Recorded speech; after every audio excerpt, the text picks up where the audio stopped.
Yes. I'll just start by saying, as a school counselor, my biggest issue with teaching and being in the schools is keeping class sizes small. Right. And in New Hampshire, we've had issues with that in terms of how many, like I believe we can have up to 30 children in third, fourth, and fifth grade.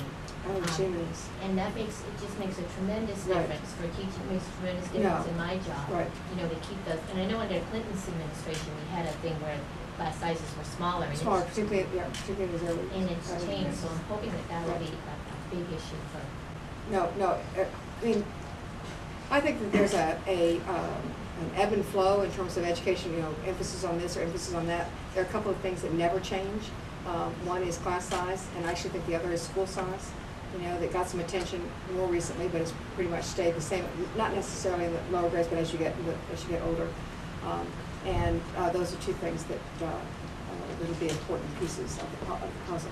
I also think too, you know, they increase the size of these schools or the size of the classrooms, maybe increasing the stress and the chances kids get left behind or things.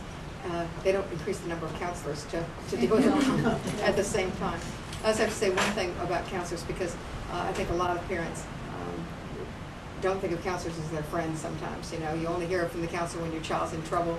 I remember going into our high school about my son to the counselor, and I said, all right, my name is Elizabeth, my son is Wade. You've never heard of him, he's never been in trouble.